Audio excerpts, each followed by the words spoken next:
Hello, everybody, and welcome to another installment of Talk More Talk. This is our bi-weekly All Things Go solo talk show where we and my three co-hosts talk everything solo Beatles, and occasionally we'll talk Beatles as well. However, tonight we're going to have a fun show. We're going to do something we haven't done tonight. It's going to be we're going to rack our brains, everybody, or we're not going to rack Ringo's brains, but we're going to rack our brains. And we're going to do like a little lightning round questions, opinionated questions, what's this, what's better, who did it better, stuff like that. So, but first, let me introduce myself and my three co-hosts. I'm Tom Hunyadi, and you may know me from my other show, Two Legs, a Paul McCartney podcast, where me and my co-host Annie Nichols talk all things solo McCartney. And with me, as always, is the Queen, Kate O'Toole. How are we doing, Queen? I'm doing great, Tom. How are you? I'm doing wonderful. And as we all know, the Queen is the author of This Boy Right Here, Songs We Were Singing, as well as the Michael Jackson FAQ books. So if you haven't checked those out, please do. And we have our YouTuber over here, Mean Mr. Mayo. Joe, how we doing? Doing well, thank you, Tom. And it's not always easy to come up with topics, but this one I think is very, especially difficult, coming up with something you guys would enjoy more than TV. So we're gonna wrap up. Very nice. Nice. Well, Joe, as you know, has a YouTube channel called Mean Mr. Mayo, where he does, reviews of albums when they come out. He'll do top 10 lists, he'll do top 20 lists, whatever he feels like doing. He goes to his record show or his record store, talks all things records and movies and TV shows. And he's just a wonderful, wonderful guy that just has a lot of great video content for you to check out. So that's me, Mr. Mayo. So check that out and subscribe to his channel. And he just passed, 9,000 not too long ago? Yeah. Wow. Yeah, congratulations. Wow, yeah. Great job. Oh, thank you. Yeah. Amazing. And as we always say, last but not least is the one and only Ken Michaels. Ken, what's going on? Not much. Really excited about this particular show. Yeah, this Something is different going to for be us. fun. Yeah, this is different. This is Yeah, going to be it's gonna fun. be fun. As everybody knows, Ken Michaels is the host of a wonderful show called Every Little Thing, where he does that. He plays every little thing, and it's an amazing show. So the live one is on a little bit of a hiatus, which he'll talk about later, but his syndicated one is still going strong. And he's also the co-host. I caught Devil in the Deep Blue Sea. Excuse me, at his show. Good. I happened to turn it on, and I got the Devil in the Deep Blue Sea. That's funny. And he also co-hosts a show with Alan Kozin and Darren DeVivo called Things We Said Today, which is a show I discovered way back in 2012 and still listening today. It's still great, and it's still got so many great guests on the show, and it's amazing. You guys are still doing a great job. So Thank you. all the best to you guys, and continue with success with that. So as I said earlier, we're going to do a thing called, we're going to just rack our brains. We're just going to throw out lightning round questions, and we're going to try to answer as quickly as possible. They might not be the best answer. Who knows? We just don't know how this is going to go. So I'm really excited about this. Yeah. We're winging it. Yeah, we are definitely winging it. None of us revealed what the questions we're going to say to each other. And then also, you as listeners, you have an opportunity to ask questions as well for us. So, think of some questions, and if you're lucky, Kit might shout out your question, and we'll give it a go. We'll see. But first, as always, we've got Ken Michaels with the news. And Ken, take it away. All right. Thank you, Tom. I like how you said you discovered things we said today way back in 2012. We may have some fans that followed the Beatles in the 60s, Oh, those were the good old days. They're feeling like cavemen right now. Way back. All right. So first of all, the biggest news item of the last couple of weeks, of course, Ringo's celebrating his 80th birthday, and he had a 1-hour special which aired on his YouTube channel. And I must say, I was thoroughly impressed with this show. It was very well produced, a mixture of pre-tape performances from people like Sheryl Crow, who I think did a really nice job on All You Need Is Love. Played all the instruments, by the way, except for his father. her father, who played the horn. A new video for Give More Love, not entirely new. It's really the old video with one of his all-star bands at the time, with new superimpositions of other artists singing lines from it. There was a retrospective video for Photograph, and of course there was the performance with Paul and Ringo for Helter Skelter from Dodger Stadium last year, and birthday messages, lots of really nice stuff throughout the entire show. Your thoughts, guys? Let's first talk to Tom about it. What do you thought? Yeah, it was like I said, it was a lot of fun, and I had a great time watching it. The biggest surprise for me was the performance with Ben Harper and Dave Grohl doing Down and Out. Yeah. That was just man, it was really a great moment. Really a big surprise. Wasn't expecting it, and it was just a good time. And I went into it not really expecting a lot. I mean, there was a lot of surprises. All of those birthday greetings from friends and families, those were nice, and a lot of fun. But there was the performances that really meant a lot to me. And then just seeing Ringo, in a good mood and hanging out with Joe Walsh, those were the best parts for me, for sure. Yeah, Ringo, by the way, was at his own home, in his own studio at the drum kit, and Joe Walsh joined him for part of it, which was nice.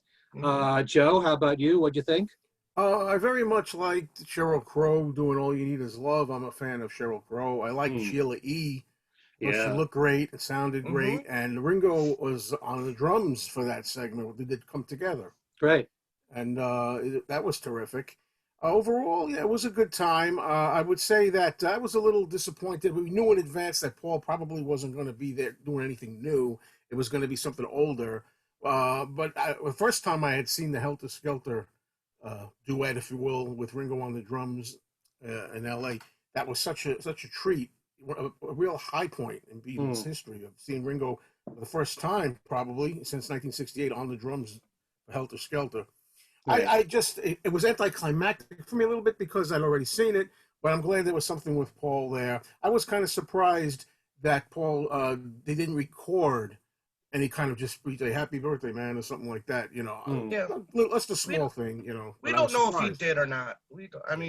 I did see Bill King posted that it was reported that he did send something, but it was more personal, and they chose not to air it. Okay, I didn't know that. Yeah, but I don't think Paul McCartney's involvement should have been the make or break for this show, at all. Just my opinion. No, I like Ringo regardless. I like all this stuff. I see him and Paul's not even there. Yeah. When I go to see him. It's like we say on this show, they all stand on their own. Yeah. Oh yeah. Kit, how about you?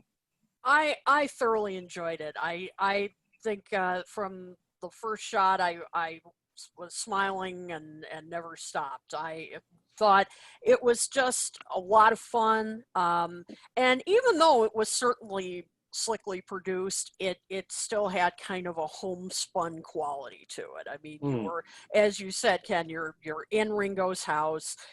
Ringo was such a kind of an amiable host. I mean, he was a great MC. Right. And he really, and these were all of his friends. I mean, not just great musicians, but friends and family. They all had genuine affection for Ringo. I mean, you could definitely tell that. The performances, definitely Sheryl Crow and Sheila E. were my top favorites. Sheila E. sounded great. Loved that kind of psych rock funk she brought to come together. And how great was Sheryl Crow? I had no idea she played that many instruments. I mean, what an incredible performance, and her father was the icing on the cake. So I just I wasn't sure what to expect, and I just thought, and particularly, I think this special was kind of thrown together, so to speak, at the last minute. I mean, I don't think, from what I understand, I mean, they really had planned this that far in advance. So, I mean, to put it together that quickly and have it be that good is very impressive. So I thoroughly enjoyed it. I get the same feeling that Ringo didn't know he was going to do this till maybe, a month or so before his birthday. He had already known that his tour was canceled. What are you going to do? It's his 80th birthday. He wants to celebrate. Right. He wants to give something back to the fans. This was a nice way of doing it. And for me, I get very impressed with, all the friends that he has in this show that you might think, well, he worked with them in the All-Stars for a couple of years and maybe they just drifted off and didn't stay in contact. But, you got people in there like Nils Lofgren, Yeah. who was there from the first tour. Peter Frampton, who obviously goes way back with Ringo. People like that. It really impresses me. I loved seeing the family members, especially the grandkids and Oh, the they were great so cute. grandkids. It just makes you realize Ringo has a full life, beyond just the music career. He has a family, and he'd be with his family and many of those people if we didn't have the coronavirus going on right now. But it really was extremely well done. Plus, he also mixed in the 4 charities that he was promoting throughout this whole thing. So all for really good causes. I was just very impressed with the whole thing. By the way, there's a video that Peter Frampton made of It Don't Come Easy, which is on YouTube, which didn't make this special, which I wish it did. It's pretty good because he plays the acoustic guitar and the electric guitar. It's pretty good. He sounds really good. Obviously, his guitar playing is just great. But you should check that out too. So Okay, cool. very pleased overall. Yeah. Yeah, during that Give More Love video that he was showing, I was really surprised to see people like Kenny Loggins in there, Michael McDonald. Yeah, I mean, just a lot of people that you just wouldn't expect to see. I mean, he's got a lot of friends, but, Always yeah. with a little help from his friends. Yes. Jackson Brown was in it. Yeah, there you go too. Yeah, yep. Yeah. Willie Nelson. Yep. Yeah, everybody. Well, Willie worked with Ringo. Yep. Right one for me. That's right. Also, prior to the special, there were birthday wishes sent to Ringo online. There was one from Paul.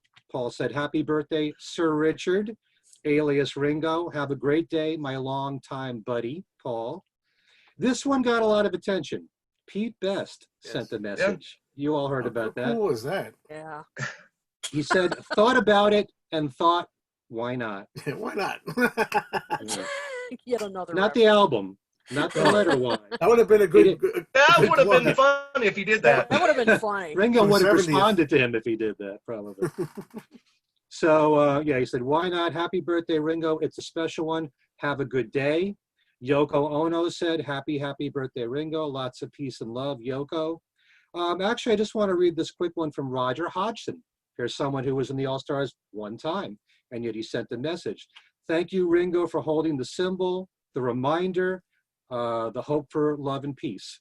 Thank you for being such a beautiful soul that blesses this planet, that blesses all of us. I'm so grateful for the inspiration you and the Beatles gave me on my musical path, my spiritual path. Love you, brother, Roger. Really nice. Do we know if Ringo responded to Pete Best with that message? We would have heard about that. Yeah, we would have. Yeah. On social media, if anything happened, unless he did it privately. Yeah. Okay, other news here. The band Ruby Horse, who formed in 1988 and originally hailed from Ireland. They then moved to Boston, Massachusetts in 1999, released several albums, and since then remained active until 2005, and just recently reunited with their original lineup in 17 years. Well, this group had George Harrison contribute guitar work from one of their songs called Punch Drunk back in 1999, and on July 3rd, the group have released a new version of this song called Punch Drunk 2020, and they kept George's guitar work in the song. They also made a new video for it, which is on YouTube. It's very well done. Have you guys seen this? No. Didn't hear about it. Well, this is news to me. Yeah, you've got all the band members, just like a Zoom video. They're all separated, all the band members. And in the bottom right-hand corner, you have a reel-to-reel machine moving, and you have WAV files on top of that. Every time George's guitar work is in the song, you see WAV files popping up and down. So that's how they represent George in the video, which I thought was a really nice touch. What was the name of the band? Ruby Horse. Ruby Horse. So they're back together, at least for this song. Check it out on YouTube. Punch Drunk 2020. That was like a Three Stooges short, Punch Drunks. Maybe that's where they got it from. Yeah. Speaking of George, over this weekend, New York's public television station WNET ran the documentary An Accidental Studio, which tells the story of George Harrison's Handmade Films Company. It ran through all the success stories like Life of Brian, Time Bandits, The Long Good Friday, A Private Function, With Nail and I, which really has sort of become a cult classic, Mhm. Mona Lisa, and the failures like Shanghai Surprise. Really went into how the film company started, George's attitude towards the film industry and his company, also his business partner, Dennis O'Brien, who really wanted to take the company further. You get the impression, if you've seen this, that with George, he really wanted to just put out some really good quality films that he was pleased with. He said he wanted to have comedies and also Yeah. films that gave you hope. And so he would have been happy if he just had some films that were really good films that made some money. But Dennis O'Brien, his business partner, wanted to go far beyond that with it. And as a result, there were a lot of films that maybe weren't all that good and lost a lot of money. Right. And after about 10 years or so, in which they made 23 films, it's a lot of films. I didn't know there were so many when I saw it. Yeah, that's more Yeah. than I thought. So after all those years, George was getting really tired of it.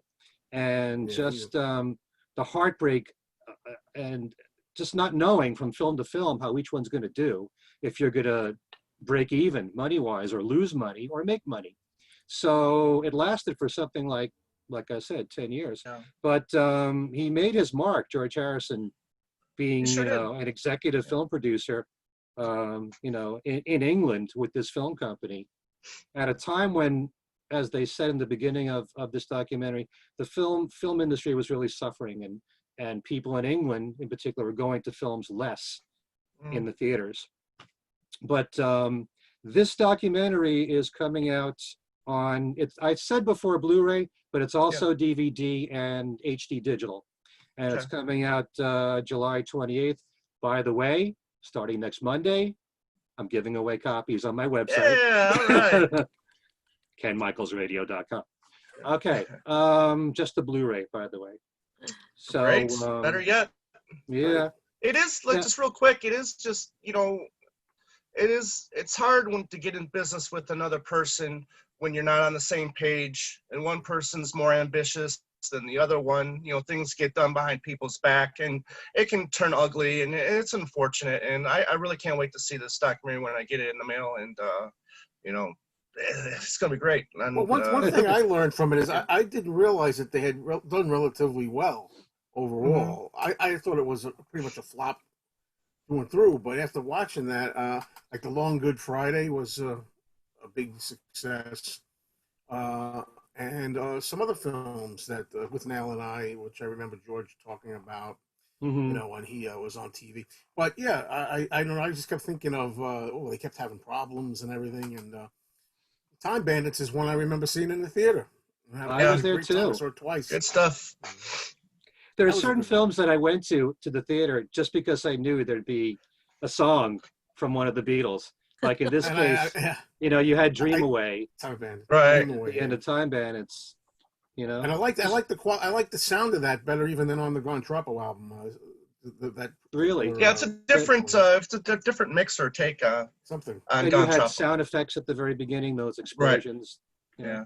And they had quite a number of critically acclaimed films. I mean, they Right. may not have been box office smashes, but like I saw Private Function because that was, a very critically acclaimed comedy, and it was very good. And they had, Maggie Smith.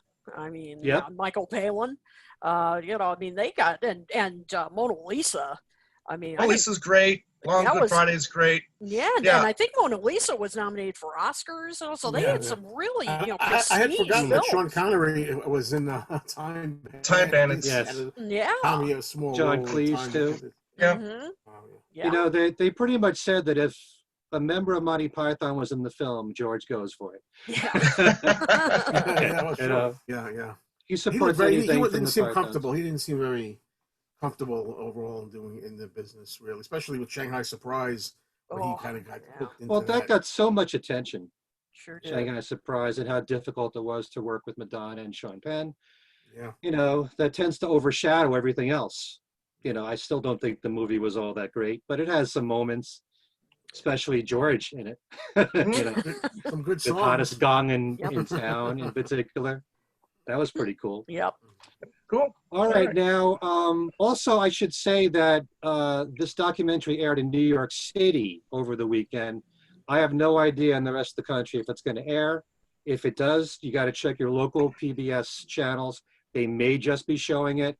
I also don't know if this is an edited version of what will come out on the Okay. DVD and Blu-ray. So, and also, I want to mention, and I wish I had found out about this earlier, but you know, in the 2 weeks between our last show, you find that new information. I put it on Facebook, but Ringo Starr appears in a new documentary on the career of Mae West.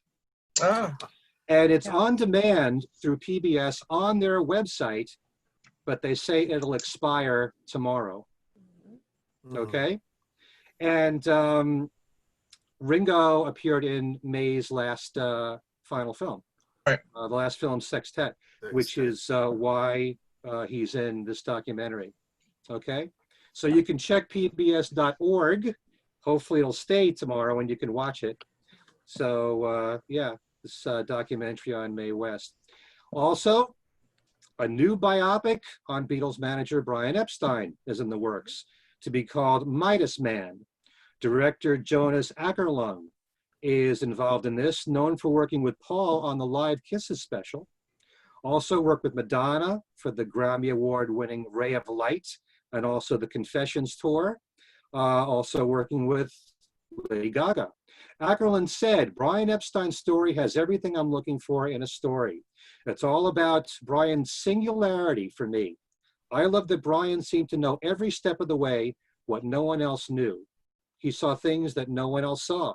His vision was astonishing. He created a culture that didn't exist. The film is more like touring Brian's mind and what it was like to be him than how one thing led to another chronologically. Fairly interesting. He says, I want to bring him back to life. Yes, thank you, Joe. That's all you really got to know. It's just the trousers. Casting has begun for the movie, which is expected out in 2021.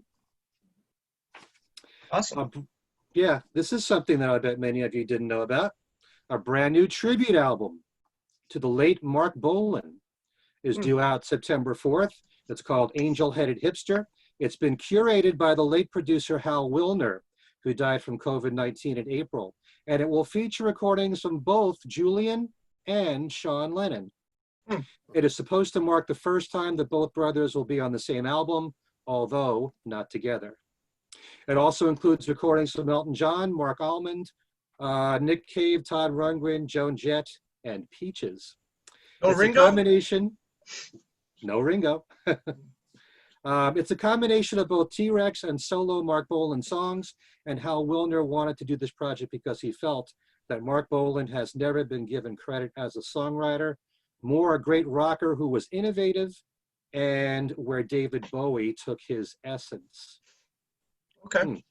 Sean Lennon with Charlotte Kemp Mule covers Mambo's Son on the album.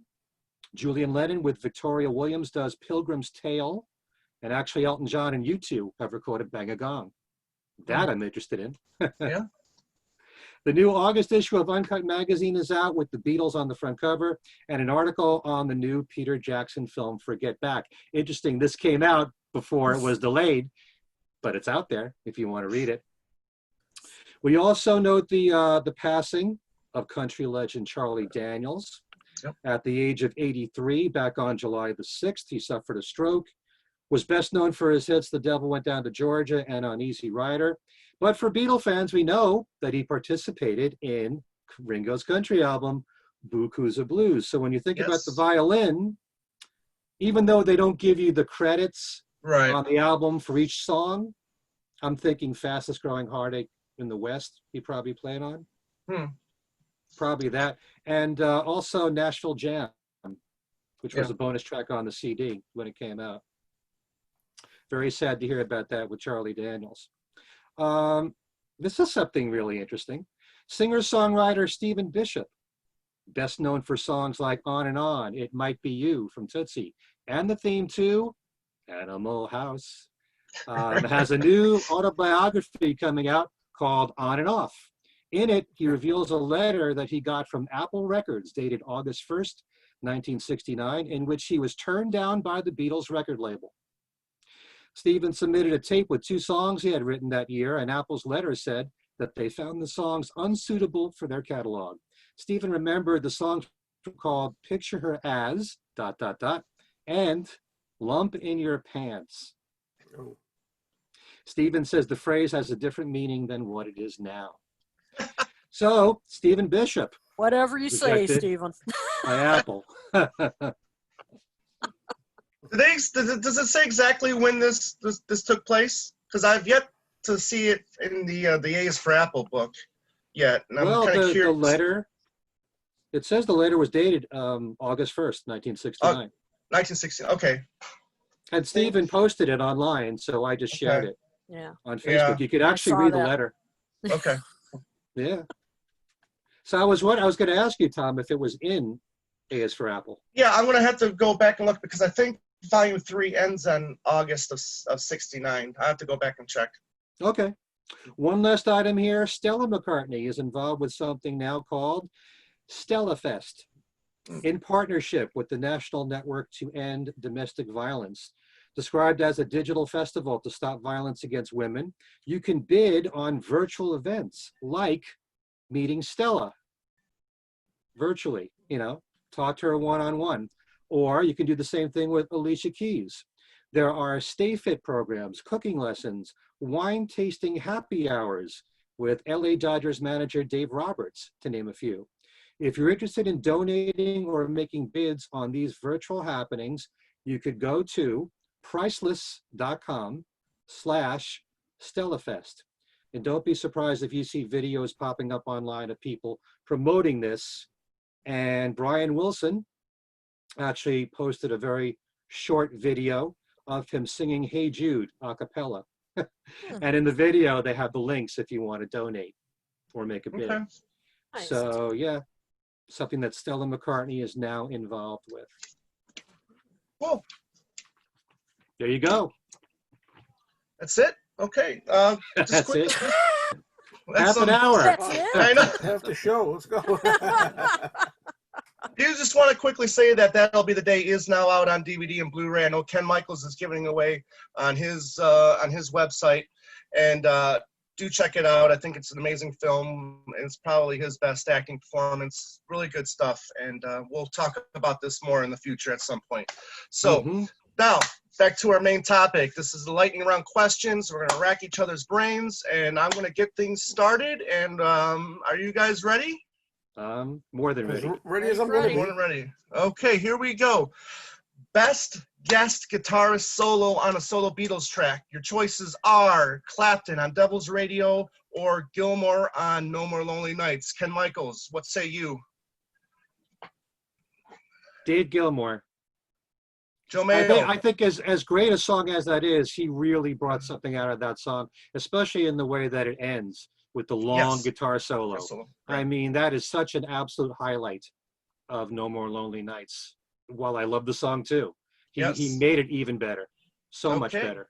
Cool. Joe Mayo, what say you? I love Clapton, and I love Devil's Radio and Cloud9 and everything, but I got to give it to Gilmour for No More Lonely Nights. I think that's really a progressive, sharp,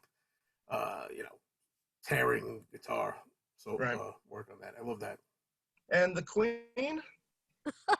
I hate to be boring, but first thing that popped in my mind, David Gilmour. I mean, he took that song to another level. I mean, that guitar just soars in that solo, and I love at the end how it just takes it out into the fade out. Absolutely, I mean, love Eric Clapton. He's Clapton is God, yeah. but There's a lot of great guitar. There's a lot of great guitar work in that song, Devil's Radio, and yeah, his solo is amazing in that song. But Gilmour, as you said, Kit just took that song to a whole nother level, and it just made it and just a great song into an instant classic. And yeah, I'm definitely on board with the Gilmore. I Which could is, have gone think, with better. I could have gone with another 2 minutes. Yeah. So and I didn't want it to end. I didn't want it to fade out.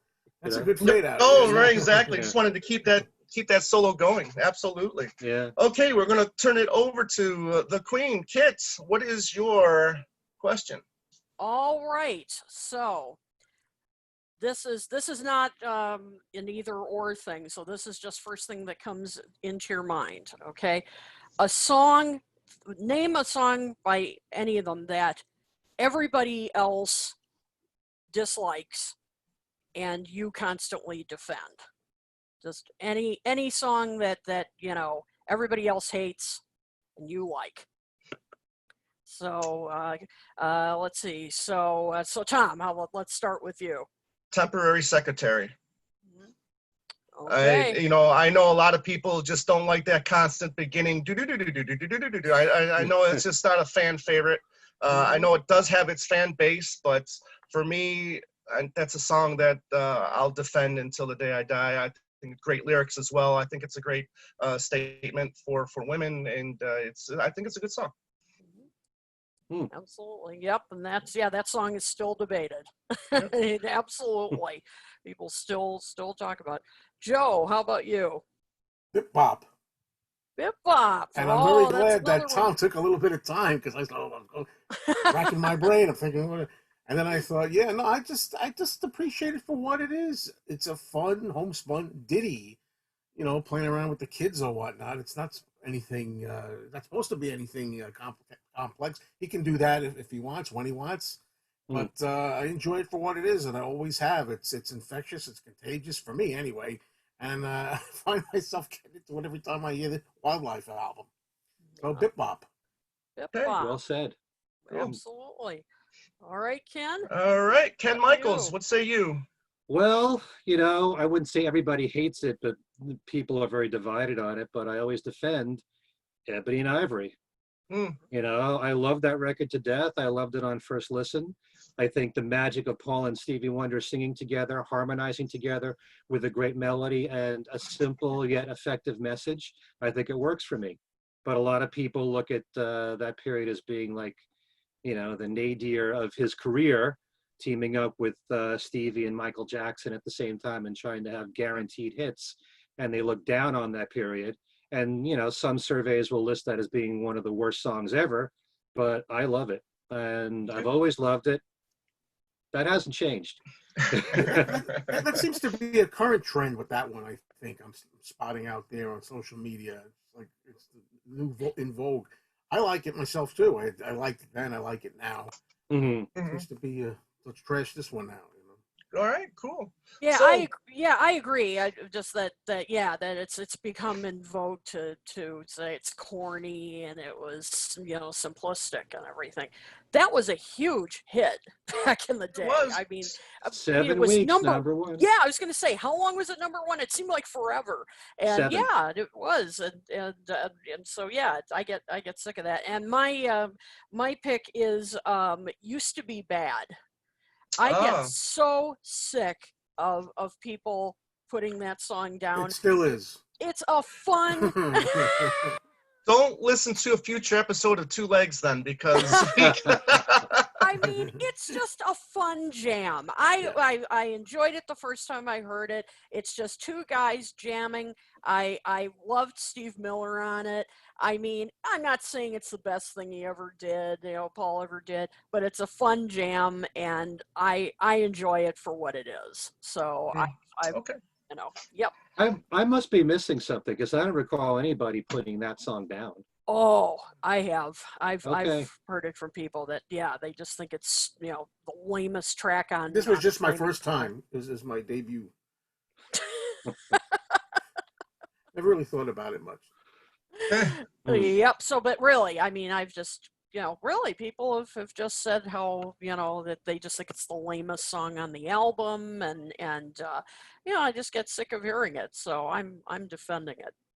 Okay. Oh, good, Okay. Tom, you're back. Okay. Yeah, you know, the camera's playing tricks on me. I mean, so It's that's all wrecking right. my brain actually right now. So Turning you right off. yeah. So Ken Michaels, let's get your question, my friend. Okay, very simple one here. And I probably brought this up before on this show, but I always like to bring it back. Okay. Maybe I'm amazed. Studio version from the McCartney album, Wings Over America version. Which one do you prefer? We will start with you, Joe. Well, I love them both, and they're both different, but enjoyable. But I've always preferred the studio, and I think I'm in the minority on that. I think a lot of people, a lot of fans like the live version better. They like the live version. They save a lot of songs. I'm finding out stuff off Venus and Mars and so forth, like Letting Go and things like that. Mm-hmm. But no, I love it, and I think the studio version, I think it is one of the best songs that Paul ever wrote. I just did a video the other day in which I was discussing Let It Be and Maybe I'm Amazed. And I said, although it's impossible to tell because he's written so many hundreds of songs, maybe his best two songs, Maybe I'm Amazed, is one of them for me. So I love the studio version. Although but I also enjoy, as I said, the live one. It's not one that I dislike or anything. I just really prefer, I think, a little bit, the original album version. Okay. Kit, how about you? I've always liked the live version. I just think I love Paul's voice on that. I like I mean, it's close because I like the studio too, but I just think the live version has a little more energy to it. I think Paul's voice on the live version just does it for me. I love the raspiness to it. There's even more raspiness than in the studio version, and there's just, because of that, there's just, I don't know, there's just more passion to it, and therefore just even more, he just really drives home the lyrics more for me. I think partially too, maybe because that's the first version I heard. I didn't hear the studio version first. The first one I ever heard was Same for me, I think. yeah, was the live version. And That so plays when a part. yeah, and exactly. And so and that's what they always played on the radio. And so when I heard, as I started getting into the Beatles and then started getting into the solo stuff, and I heard the studio version, it just wasn't the same for me. I was just so used to the live version. So much as, I love them both, I would say still, I would I still prefer the studio version for its, just for its power. Okay. Mhm. Very good. Tom? I'll disagree with you a little bit, Kit. I believe it's Oh, the well, that's studio it. You're out of here. Yeah. I believe it's the studio version that has the passion and the emotion in his voice and his playing. I love the fact that he does all the instruments on that song. And I think it set the tone for Linda as his muse, and I think definitely get the sense. For me, you feel his love for Linda in that song and in that version. And I think when they brought it live, it's still powerful as it is. And then Jimmy's solo in that version is excellent. However, I really feel the emotion and his passion when in that studio version over the live version myself. Okay. I'm going to go with the studio version Wow. because there's such an intensity in that version, the rawness, the power, knowing the backstory around it, what Paul was going through at the time, how he was going through some rough times with the Beatle breakup and all, and Linda was there through all those tough times, what that song meant to him then, even though that was a work in progress anyway. But I love him playing all the different instruments. His voice is so amazingly powerful, in the studio version. And it is great on the live one too. Don't get me wrong. I do love Jimmy McCulloch's guitar solo on the live version. It's slower. You might say that makes the song more powerful when it's slower, but I like it better when it's a little bit faster. I do like the studio one better for all the live reasons version's a that I little just longer mentioned. too. Would you say? Does this feel longer? The live version's longer. Yeah. The live version's like over 5 minutes. Repeating it. Yeah, that's true. Yeah. So, I definitely prefer the studio one. But don't get me wrong, I love Wings Over America. I love that. Yeah, absolutely. Absolutely. Okay, there, Mr. Mean Mayo, what you got for us? Since my name is Mean Mr. Mayo, I'll add a little vinegar to this. We're gonna get at least 2 questions on each. I hope, right?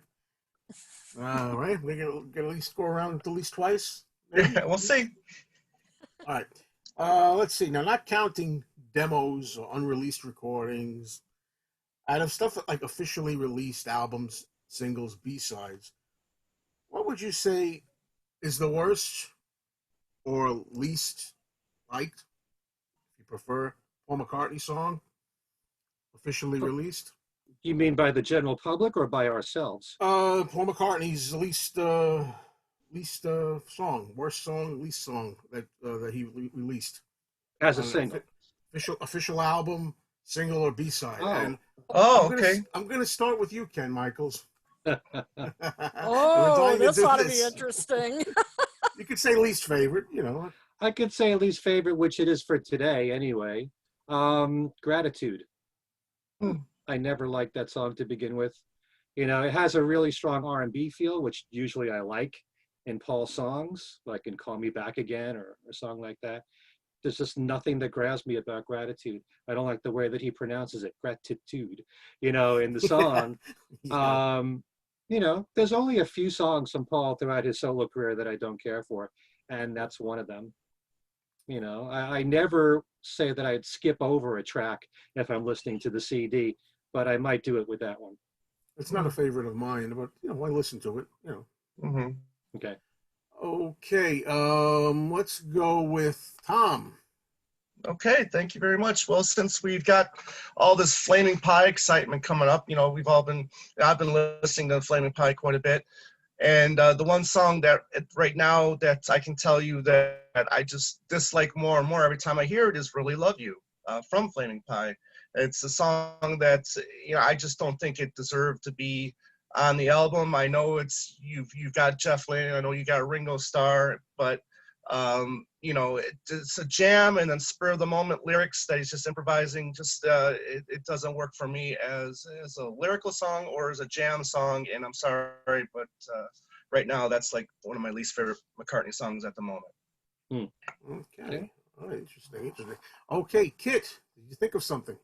Try the Twin Peaks. Try the Twin Freaks version.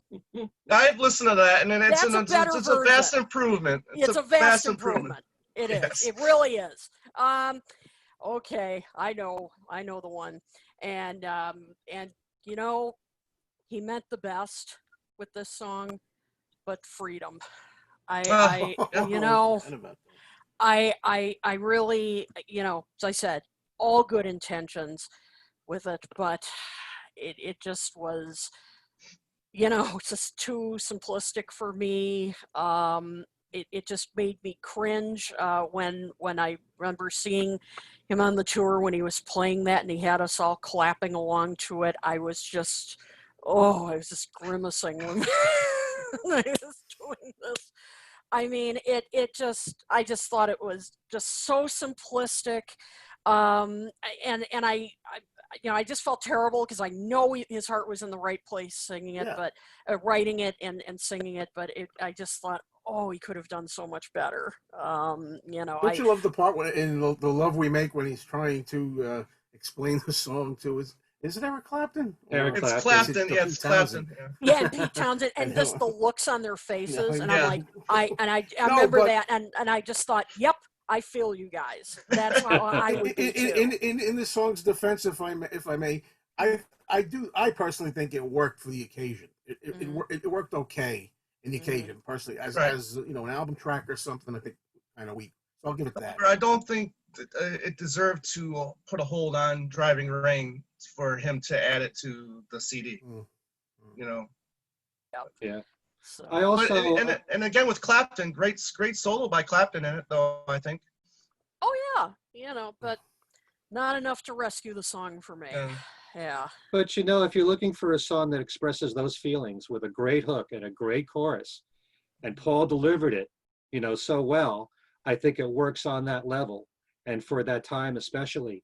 And I just feel like, you know, we've said this before, there are certain songs that you feel like Paul took 5 minutes to write. Oh, This is one of those songs. Yes. I think that if he added another verse or a couple more verses, put a little more effort behind it, I would have thought more highly of it. I still like it. I like it for the Mhm. melody and the hooks and for what it was used for. I think it works on that level. Right. But I just think that, you know, he could have banged that out so quickly. You know, Yep. Yeah. and yet some of the greatest work ever done are songs that were written very quickly. Like I love Some So, Days. Wasn't that a song written pretty quickly? Some yeah. Days. Yeah. And that's Yeah. a masterpiece to me. Yeah. And that was That's one of my great. all-time So favorite Paul songs. me Of all. too. So he's capable. I mean, he can do it, Yeah. Right. Sure. but this wasn't one of those moments. Yeah. Okay. Joe, So what's yours, Joe? yes, it's tough because there were a few that were contenders, but I switch them up all the time. I think today I'll go with Secret Friend. Mm. So B-side, Hmm. Temporary Yeah. Secretary. Yep. Yeah. Yeah. I don't know, just boring, too long and boring and monotonous to me. But I like a lot of that stuff that wound up being, McCartney 2 stuff. I love Check My Machine, Mhm. any stuff like that. Stuff that from that era I do love. But that's probably my least favorite Paul song as of right now. Okay. Check Cool. your watch. Yeah. Kit, do you All have right. a question from the audience? Okay, I am just scrolling down here. They're coming fast and furiously. One of them is, what is for all this our favorite solo album of all the solo albums? Oh If wow. we had to pick one, yeah, that's a tough one. Hmm. Which one is our favorite? Oh, Well, that's hard. with I'll tell you what, I'm just gonna go All Things Must Pass because there's just so much material and so much quality material that I just find it hard to be bored with that album. I mean, disregarding the third disc, which has never been a favorite of mine, but the strength of the material on both albums, for me deserves that, and I'll take that to a desert island, and I would never be bored with listening to that. Okay. I agree. That was the first thing that jumped into my mind too. Yeah, you hear something different every time you listen to that album. There's so many themes on it, so many different genres. Right. And, it's hard because there's so many wonderful albums to choose Yeah. from. But I'd have to agree. I think there's just so much depth to that album Mm-hmm. that you never get tired of it. Absolutely. Okay.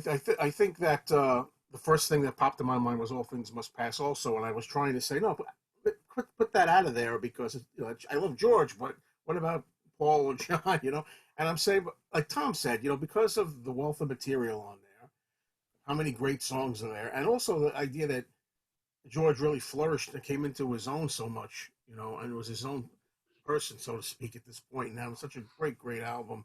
I did several years ago on my YouTube channel. I actually did an attempt at my favorite, maybe 10, going backwards to one, and I wound up giving, I think, All Things Must Pass the number one spot there Yeah. too.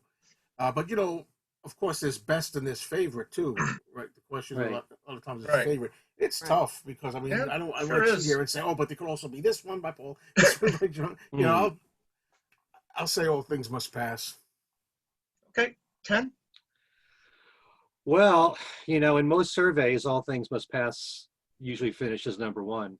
But if Yeah. you're talking about favorites, I've said many times, Living in the Material World is my favorite album from any artist. I just think that I love the very spiritual side of George Harrison, which he has shown throughout his entire career, especially on All Things Must Pass.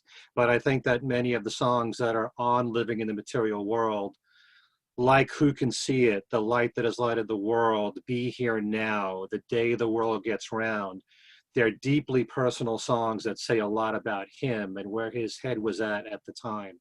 And sometimes I think to myself that that album was kind of his own Plastic Ono Band in his own Right. way, you know?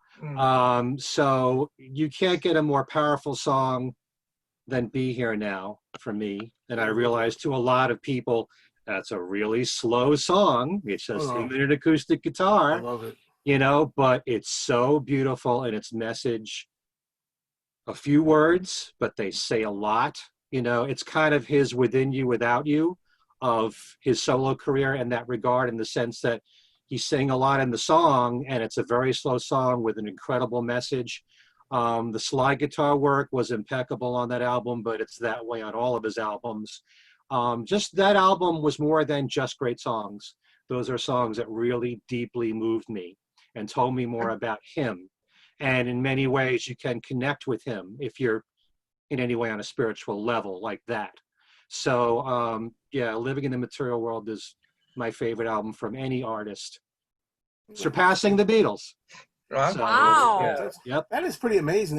Unanimous for George. That's just Yeah. amazing. And, Yeah. you know, I would think, you know, with like Tom, you know, big Paul fan, Two Legs, video cast, and of course Ken. You know, wow, it's amazing when you think about it. Yeah. No, it's well deserved for George, in my opinion. You know, wonderful stuff. But okay, we're gonna try to get through another round here quickly, and my question to you would be, of these three songs that I will give you as your choices. These three songs, they were all rehearsed during the January '69 Get Back sessions. They all became solo songs. Now, of these three solo songs, which one of these three would you have liked to seen the Beatles work on and complete as a Beatles song for Let It Be? Your choices are Another Day, Give Me Some Truth, or Isn't It a Pity? Now, all three of these songs were worked on during twice each during that month.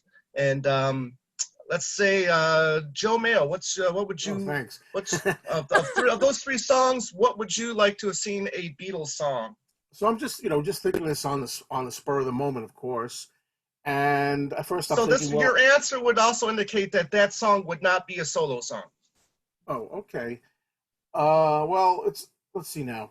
I'm thinking in that regard. Well, of course, I like all three of the songs you mentioned. I think they're fine as is, really good. But then I started thinking, well, maybe Give Me Some Truth, even though the finished version mentions like Tricky Dicky, Right. you know, you can't write and stuff like that. I guess he could have done that even then, right? Yeah. I'm trying to get my history right. He But was president then. and I started thinking to myself that maybe because, you know, John being John and doing revolution stuff like that, maybe I could see him doing a political kind of song then. Would it fit though? I'm thinking to Let It Be album. I'm thinking, wait a minute. It's your opinion. It's your opinion. Would that really fit there? You know, I guess that's the first thing that I thought. So I'll stick with that. Give Me Some Truth. Okay, fair enough. Kittle Tool. First thing that came to mind was Isn't It a Pity?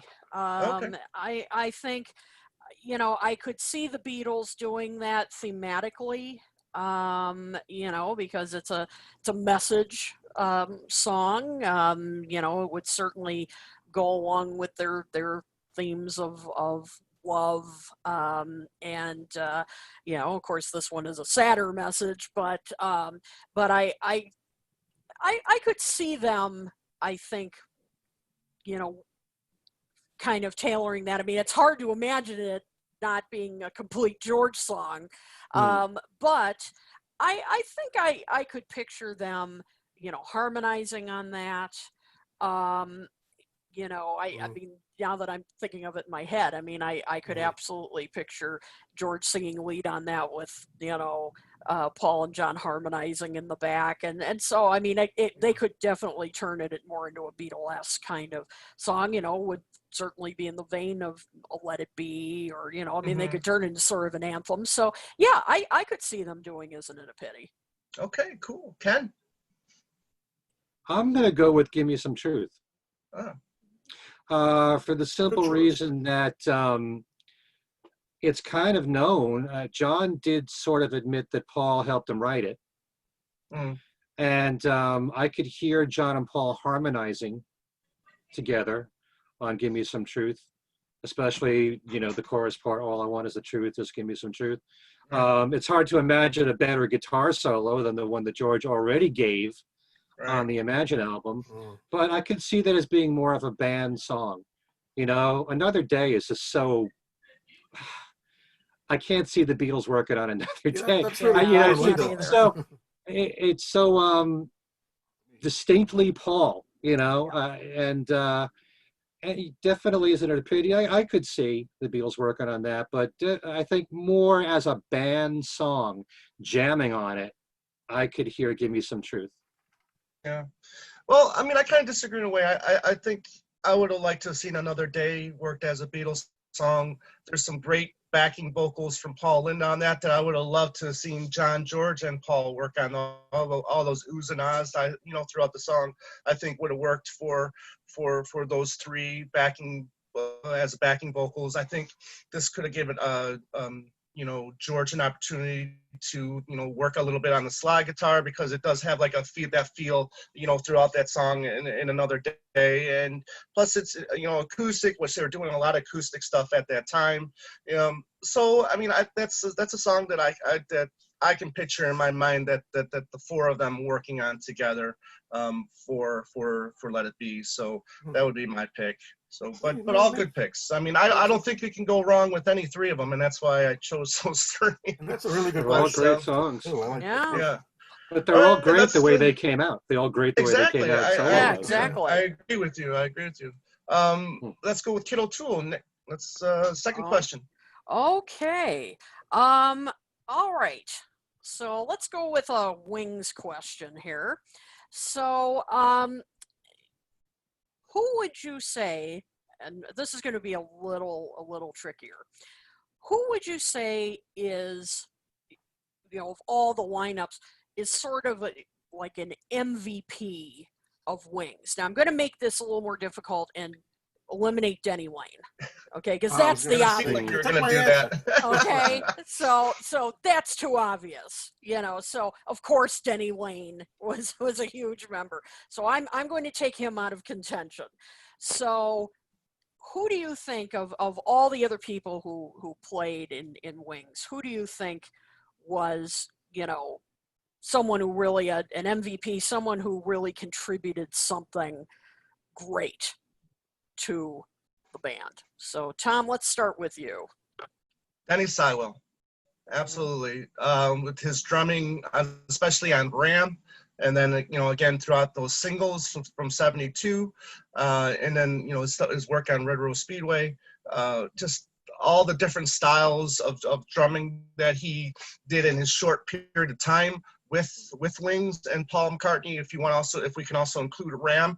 Just Ram alone, I think his drumming work on that, he deserves MVP for. It's just so much amazing work with it. It's a fast pace, like a Road All Night, or something gentle, like Some People Never Know, and something crazy, unexpected, like Mary Had a Little Lamb. And just his work through those quick 3 years, I think, is amazing, and that's he gets my vote for MVP. When I saw him at a Beatle Fest playing to a recording of Ram, he was demonstrating his drumming technique. Boy, was I impressed. I mean, that really gave me a whole new understanding of, and the fact that, he had such a background in jazz. I mean, you could really see that and what he brought to that album. So I approve of that answer.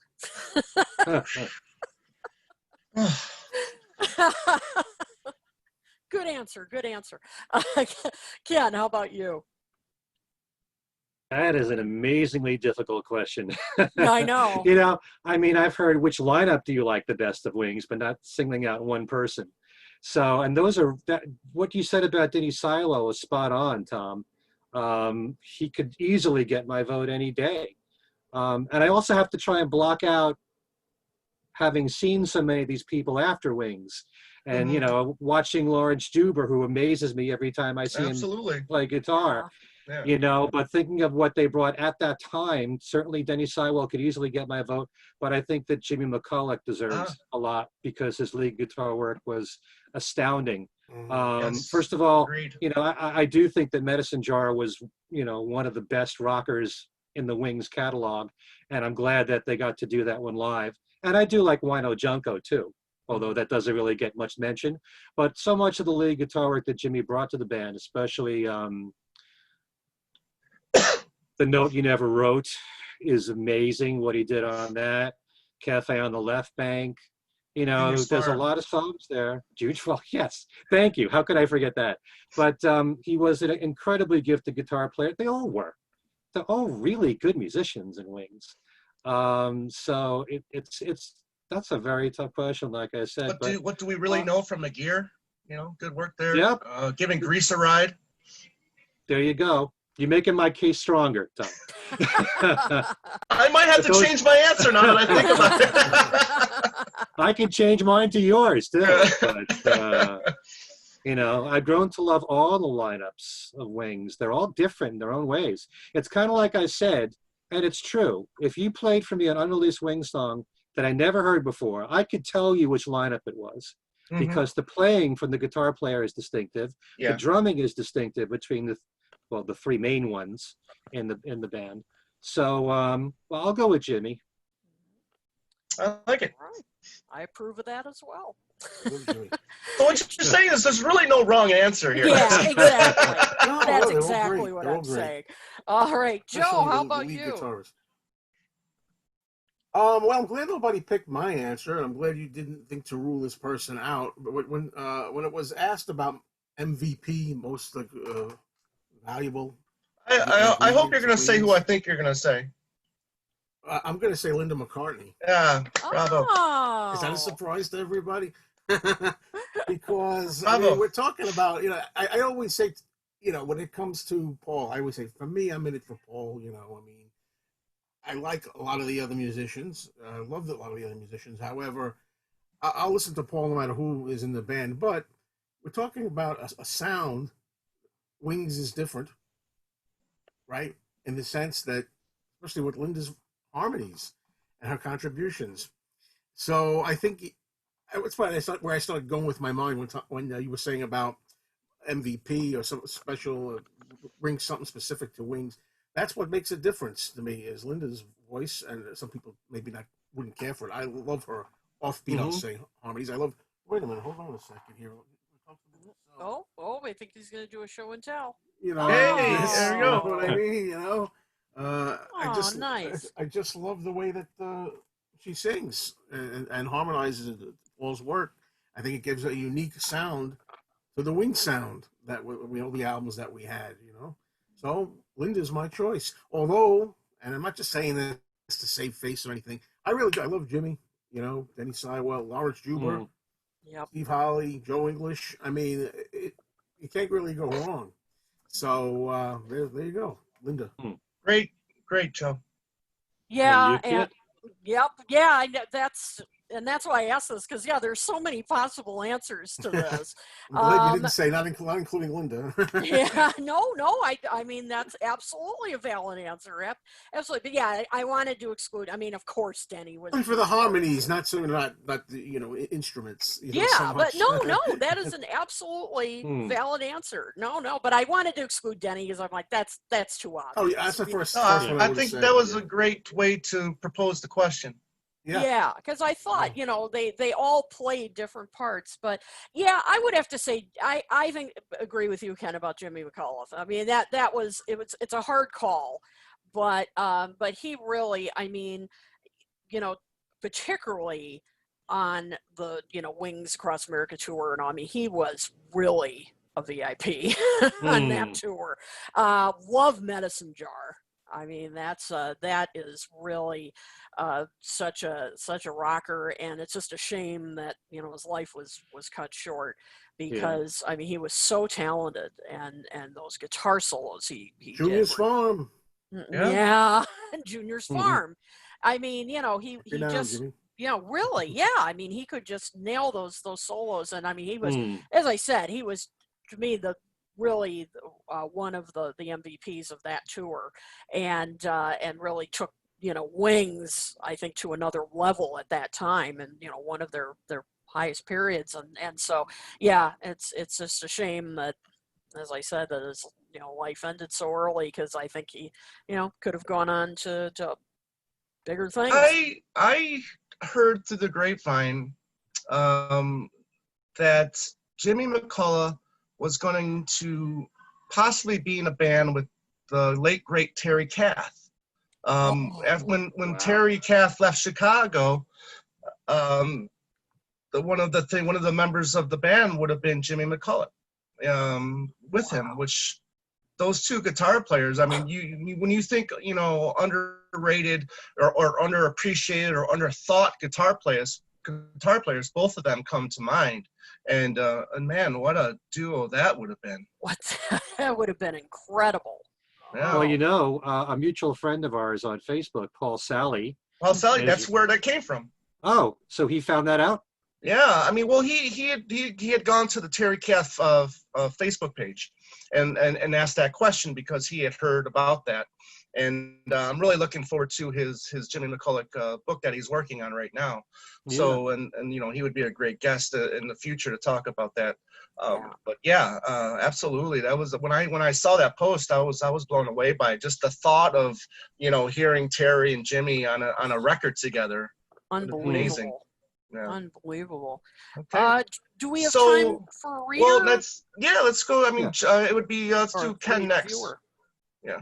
Okay. Well, Do you want a question? Oh, do you want to do a reader's one? I don't mind. Do you want to do a viewer one, or let's do a quick viewer one. Yeah. All right, because this is a very interesting one. Okay. What do we feel was the most embarrassing moment or something in the career of any one of the Beatles? It could be I'm assuming it could be an album or a project or anything like that. So, most embarrassing moment of any of their careers. Oh, skip me. there's a couple. First one Who goes first? Well, I mean, I. Oh well. Yeah, there's no way you can't say, give my regards to Broad Street. I think, unfortunately, I mean, you could say George's voice in his '74 tour. I think probably as well. But I think just the embarrassment of how poorly the movie performed at the box office, and the fact that he did it basically himself and didn't get any help for it. For that project, I think you would have to go Broad Street. I agree. In fact, coming up. See, we can't avoid puns on this show. I'm going to be on an episode of Paul or Nothing, and we covered Broad Street. That's going to be the episode, and I hadn't watched that movie in a while, and I'd forgotten just how embarrassing that movie is. I mean, the break dancer during the Silly Love Songs. Oh my God! I mean, that's just one of many moments. There's some good moments in there. Yeah. I think the video songs, for Not Such a Bad Boy. That was fine. And that's fine. I think the ballroom dancing, scene is not bad as well. In the studio stuff is nice. I kind of look at it almost like a magical mystery tour style thing, where you got all these great video style songs throughout this movie that really doesn't go anywhere. Yeah, but all the acting and everything. So that would be my vote, hands down, too. That's most embarrassing. Absolutely. Okay, Ken. Well, publicly, I would say give my regards to Broad Street for all the reasons you mentioned. I don't necessarily feel that way, and I echo Tom's words exactly. I was just talking about this on Facebook with somebody. It really is his magical mystery tour in a way. It's a string of music videos that you enjoy watching as music videos. There's one scene in there with Paul and Linda and Ringo and Barbara in a boat during the Eleanor Rigby Eleanor's dream sequence, which is beautifully shot, very Charles Dickens-esque. I love that stuff with the band there, with Dave Edmunds and Ringo, and there's a lot of really fine moments musically to watch. With Ringo doing when Paul does the medley, Yesterday, Here, There, and Everywhere, and Wanderlust. That's a high moment. Yes. There's a lot of really fine moments there in the film. As a storyline, there's nothing really to it. It's a very thin story, but you're watching it because it's Paul, and you want to hear the music, and you want to hear him execute the music with the different musicians that he's with. And on that level, I enjoy it. Yeah, the break dancers I don't really like, but I love the scene with when they're doing Not Such a Bad Boy, No Values. Yeah. They were No playing it Values, in a warehouse or something. Yeah. That was okay. Yeah. I mean, I like the music, but Eleanor's Dream. Oh boy, I can't take that scene. So is that your answer then? I love it. No, it's not my answer. I'm trying to be different. Okay, great. No, but it came to mind as I'm waiting here. So am I next? Yeah. I'm losing track. You're next. I thought, we forgot something pretty obvious. Well, what about John and Yoko, like Two Virgins and wedding album and those kind of embarrassing things that they did? I mean, that's pretty embarrassing. All those kind of. Just, I guess I don't feel that way, but Well, I mean, I'm trying to be. This is what you trying to be objective, I guess, about my own love for John. Right. Those are, I could see why they were kind of embarrassed, or the people made them feel ashamed and stuff like that. I'm glad that he did it. In retrospect, now it's like, oh wow, cool move, trying to do something to ruffle the feathers a little bit. But it was kind of, I think, embarrassing, especially the nude album cover. I think, but it just kind of shows you where their heads trying to go for something, where their heads were at the time, and what they wanted to do artistically. Oh, yeah, I could defend him all day. Yeah, I wouldn't be embarrassed by it. Critical. Okay. All right. I just have to mention a few funny answers here. Tom Brennan's at Paul's Japan bust. Yeah, that's pretty embarrassing. Oh yeah. The fact that they got busted again once they got into England. I mean, that's that's embarrassing. The James Paul McCartney special, for parts of it. Yeah. But overall, it wasn't what I would call a disaster. Yeah. It had some really good moments in there. And Ringo's "Who's Your Daddy?" Yeah, that was cringy. That was cringy. Okay. All right, so now we're up to Ken Michaels. Ken, ask your second question, please. All right, this one's going to take a little bit of thought, so I'm debating. This could be a show, this question. Okay, but I'm real curious to find out what you guys have to say about this. Now, this concerns studio material only from Paul McCartney. We already know that in the pipeline he's working on It's a Wonderful Life as a musical, and he's also working on the animated film for High in the Clouds. If I was your Beatle genie and I could grant you one wish as to what the next release Paul McCartney gives us as a studio recording, not a live recording, and it could be all new music or it could be something in the archives, what would you want him to release next? You had your wish. I could grant you this wish. It can't be what we know he's going to put out. Right. Okay. You had your choice of either all new music of something, and you have to say what that is. Okay. It could be a special project you'd like to see him do in the future, working with a certain artist, whatever. If you had your wish, you had one wish, what would it be? So we'll go to Mr. Two Legs, the Paul McCartney podcast first. Tom.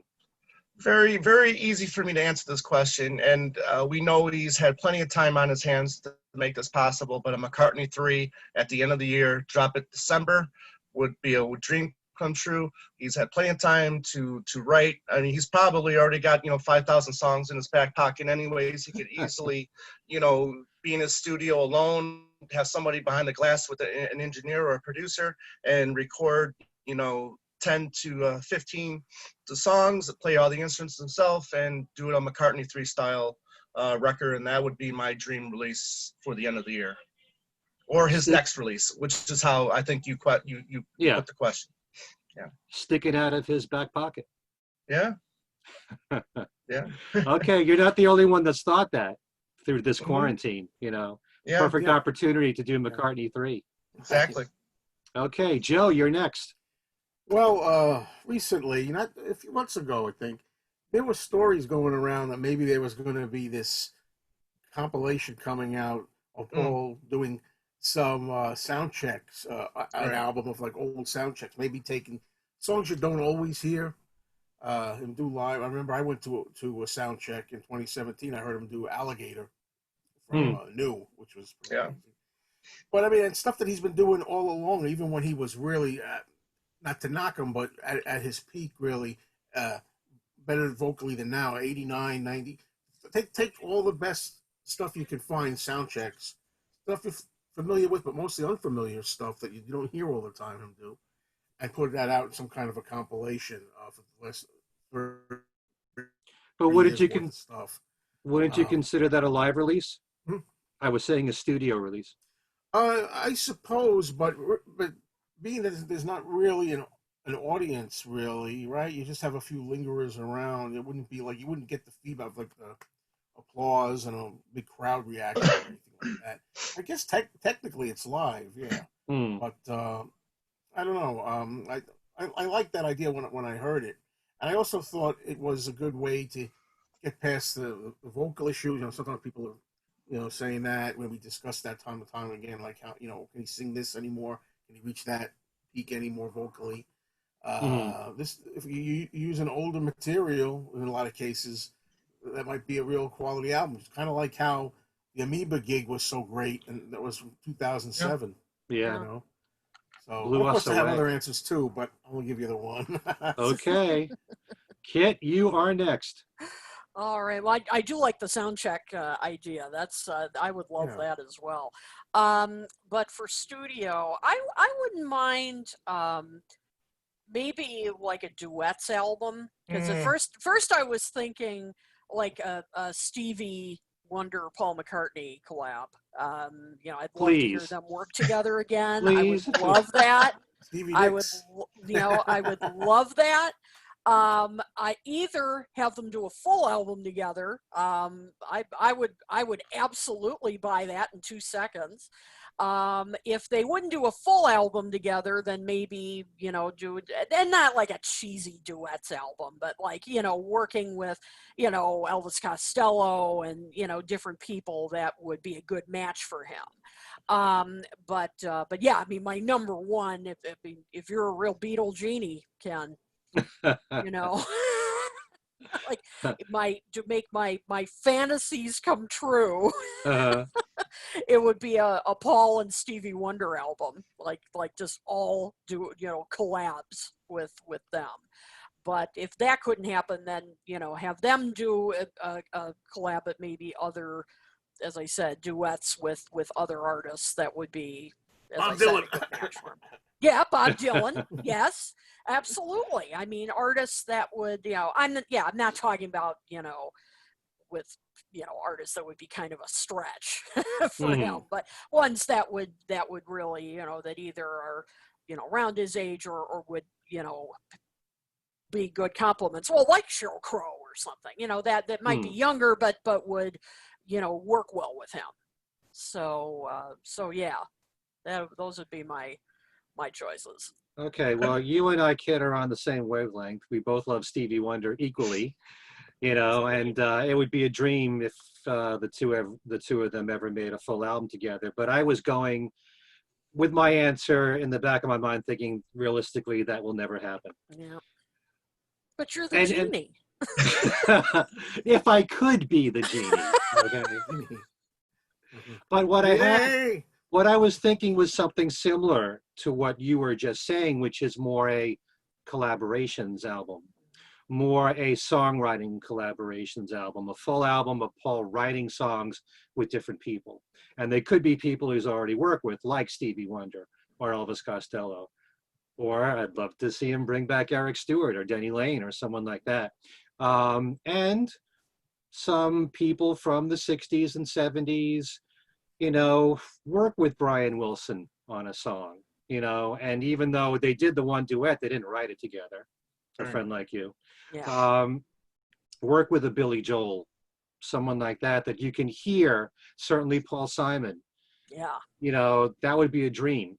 Something that really makes sense. I'd love to see him with Elton John, although, Elton is strictly a melody maker. He doesn't write lyrics. So I don't know if the two of them would be compatible on that level, because Paul writes both and Elton just writes the melodies. So I'd love to see an album like that, but real serious collaborations with Paul, with a lot of different people. However, it would be interesting to see what Elton John, how he would interpret, lyrics from McCartney. Give him the lyrics, and then come up with write the music. I thought it had always worked with him and Bernie Taupin the way they did it. Bernie writes the lyrics and then gives the song to Elton, and then he works it out. I mean, I think it would be interesting to see how he would handle, some McCartney lyrics and how he would, turn the song. So, but it's an interesting idea. Could you see Paul writing just lyrics and Elton writing the melody? Because Paul's always involved with the melody. Yeah, true. I mean, he'd have to put his ego aside for sure. Why is my internet connection unstable? Anyway, just kind of message. So that would be my, my wish. Okay. Some kind of collaborations, and certainly if you can mix it in with people that he's never written with, right? That you've always wanted him to. Interesting. Yeah. Yep. Yeah, that wouldn't be There a you bad go. idea. Yeah. So who's next? Are we gonna? So we want to do one more quick audience question, and then we'll I didn't do call my the last. day. We have to. Yeah. Oh, that's right. We forgot Billy Preston. Yeah, right. Exactly. Sorry about that, Joe. It's okay. It happens. A lot of my questions that I have here, we kind of covered in a way, believe it or not. But this one is a little different, kind of fun, I guess. Today's a special day.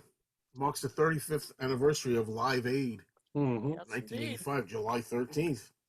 And a lot of times fans discuss, I think, and I agree, this might have been the one time if John had still been with us, that maybe the Beatles would have reunited, for Live Aid, maybe. That would be the one time they could see it. I kind of think that way. Now, the question is, I'm just wondering if the Beatles would have performed a little set, what kind of number would you expect them to do? Would you like to see them do to kick it off as here's the four solo Beatles, first time back together again as the Beatles, and it's like, okay, they go right into the song. I don't want to give away by saying 1, 2, 3, 4. Wow.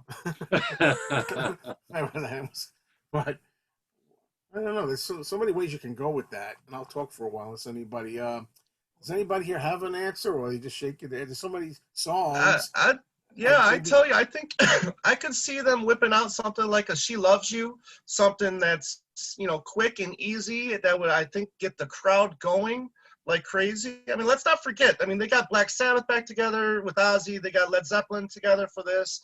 They got a lot of different acts a few acts to reunite for this. So I don't think it would be impossible for something like that to have happened.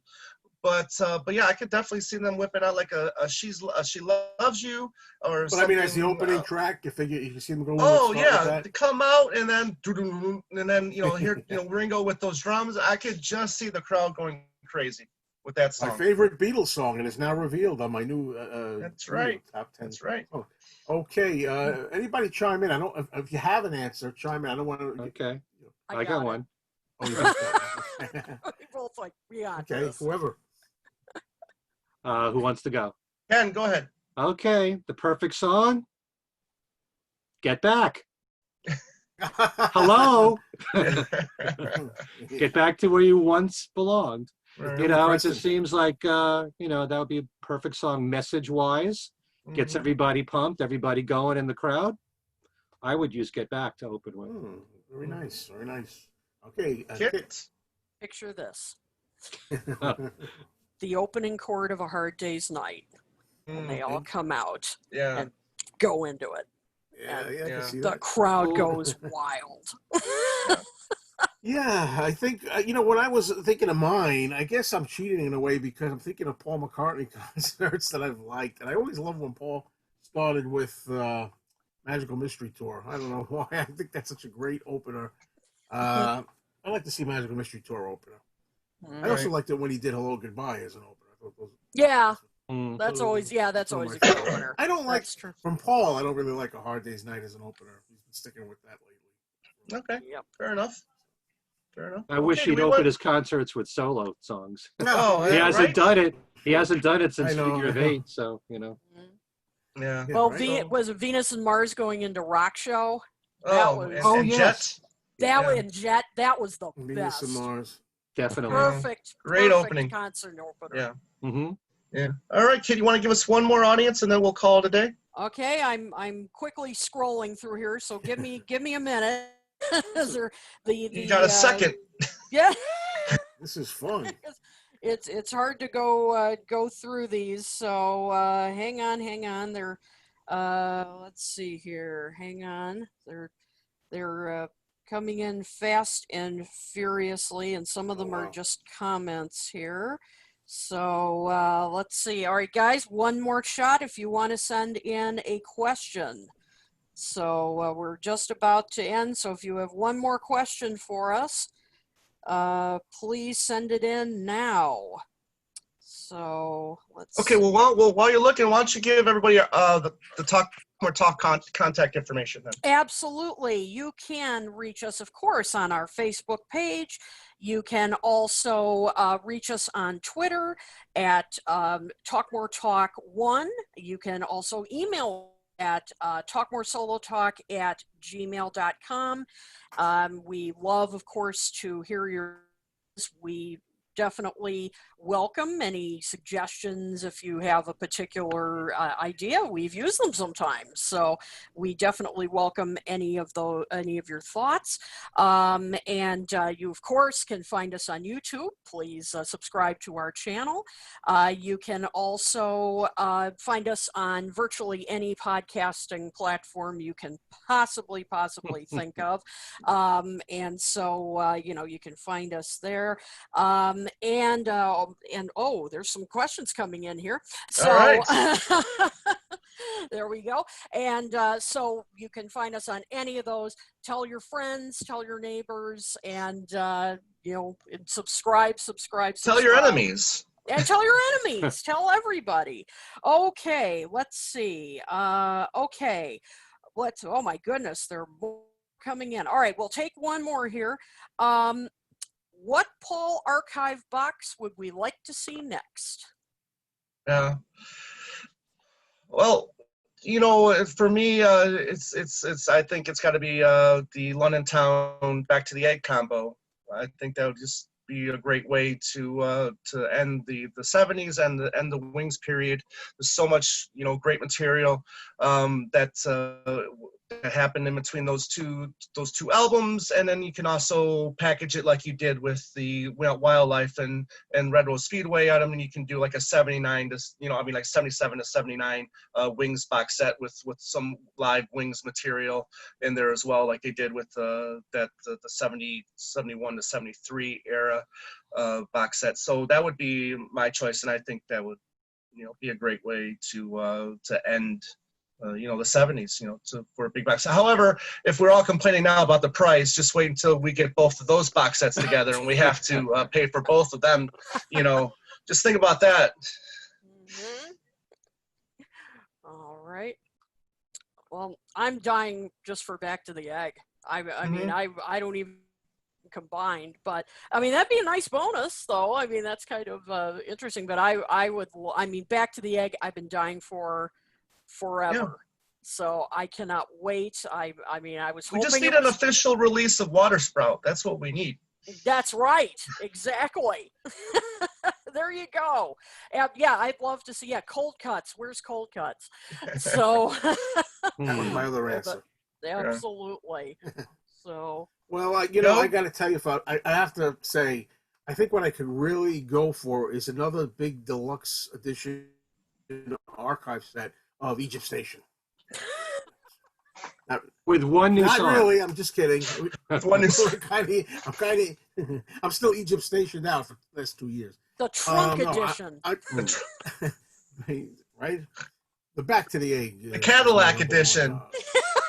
I would like to. I mean, when you say about London Town and Back to the Egg, great. But if I could have one, it's Back to the Egg is a personal favorite album of mine. I was really hoping, because the rumors were strong, that we were going to be getting Back to the Egg, London Town. This time, I love Flaming Pie. Glad to have it. I think I would have liked to finish the '70s first. But hey, as long as we get them, that's the main thing. So Back to the Egg. There you go. Agreed. Ken? For me, one of the fun things about this whole archive collection is that Paul's not doing everything chronologically and in the way that you would expect him to. So you don't know what's coming next. Logically, it would make sense to have London Town and Back to the Egg. I have no problem if that's the next two, and there's so much you can do with those two, especially with Back to the Egg, if you know everything that happened around that time with the rehearsals, the Rockestra rehearsals, the Back to the Egg TV special, the Glasgow concert you can put on there. There's so much you can include on it. But in my heart of hearts, since you know that I'm a big Press to Play fan, I want that to be the next one, because you talked about Waterspout, Tom. There's a whole album there of music from the sessions that he did with Phil Ramone that haven't come out. Right. There's so much that he did in that period around Press to Play through Flowers in the Dirt. Some of those songs ended up as bonus tracks, like with Flaming Pie, Same Love, a song like that. Oh, so Same Love. Oh. That's in it. What? It's a great song. Oh, okay, good. You went off. I didn't know what exactly you meant by that. Same Love is one of my favorite. Beautiful. Nicky Hopkins, piano playing in there. Yeah, I think it's one of his best love songs, period, and he tosses it off.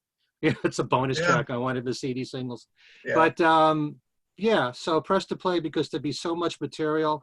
I know that despite the fact that I don't feel that way, I love the 80s sound. I love the 80s production. I know a lot of fans would like to hear Press to Play without it, more stripped down, more probably what Eric Stewart had in mind instead of what Hugh Padgham had in mind. So you could have an alternate Press to Play to go with the version that came out. An official release of Yvonne would be great as well. Yeah, that's a good one. That's also another one, kind of like Waterspout. Right. I'll never understand why Yvonne was not released on Press to Play. Yeah. But it was my choice. It would be Press to Play. But I have no problem with London Town and Back to the Egg. Gotcha.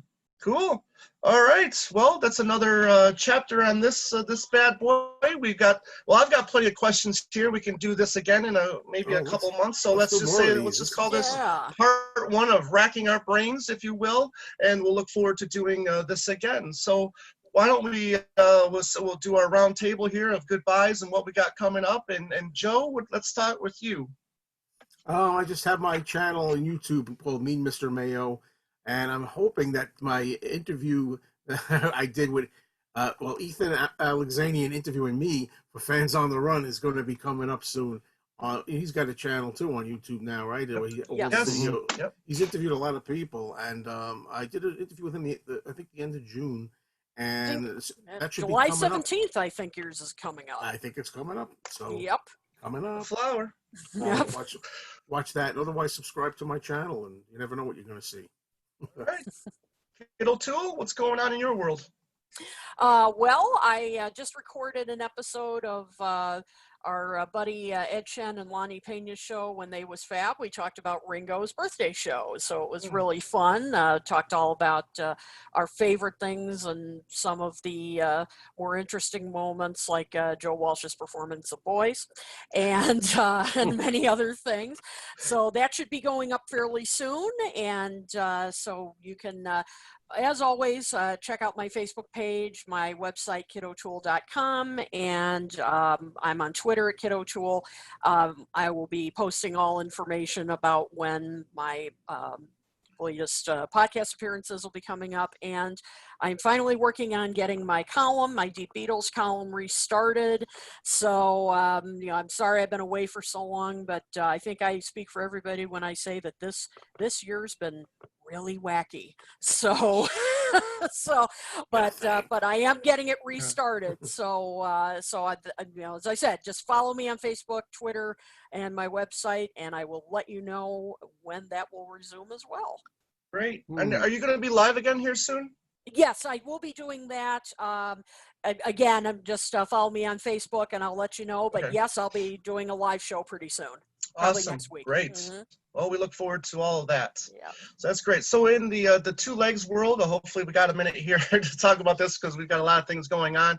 But our last two shows are up. Well, we did an interview with Dale Pants. He runs the Club Sandwich Facebook page, and he was on to talk about that fanzine, which is amazing.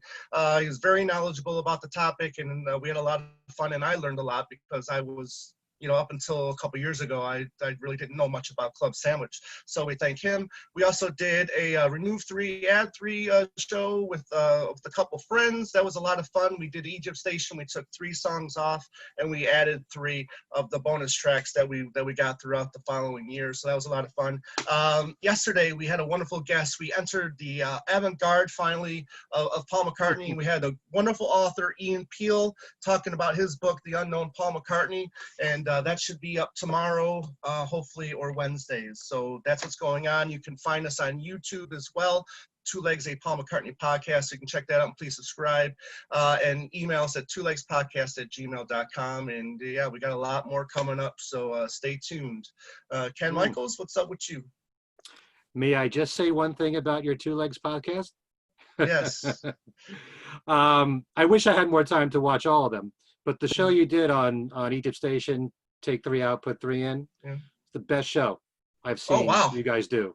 Thank you. I mean, you had a great combination there, not only with Andy Nichols. Dylan is phenomenal. I love his insights. Your cousin, it's the first time I ever saw him. Yeah. It was a shock when he texted me and said, hey, can I come on? And I'm like, okay. Yeah, and of course, Sam from the Paul and Nothing. All the stuff you're talking about with Flaming Pie is fascinating to get your points of view. So many contrasting points of view, and I love that. It was really just the best one I've seen yet. Really, great job there. I appreciate that. Yeah, as far as Ethan Alexanian, we have all invaded his show. So if you go to his YouTube channel, he's interviewed each of us, including Ken Womack. Yep. Who, by the way, couldn't be with us this time, but he's gonna be on our next 3 shows. Yep. Yes. Just so you guys know that. If any of you want to get in touch with me directly, I do have an email address, everylittlething@att.net. I have a new Every Little Thing show for my syndicated show, which will be premiering next week. It's a full hour of songs, Beatles and solo, with men's names in the song titles. It's all men, okay? It's a guy thing next week on Every Little Thing.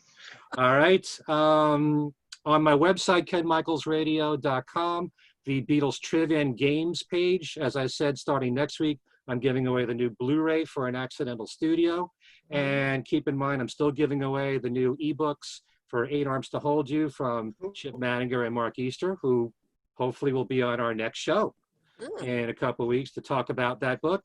Also, the new DVD or Blu-ray for That'll Be the Day you can win on, just right there. And we'll be talking about that and probably An Accidental Studio a bit more in depth in a future show. I just did an interview with Dave Morrell. I think you mentioned him in the last show, Kit. Yes. Dave is a longtime Beatle fan. He is a big Beatle collector, and he has spent his whole career working as a promo guy at record companies. He worked at Warner Brothers and Arista, and throughout the 80s, he worked at Capitol Records. And he just released a new book. He has a series of books, by the way. It's his autobiography, and this is volume 4, called Run Out Groove, Inside Capitol's 1980s Hits and Stiffs.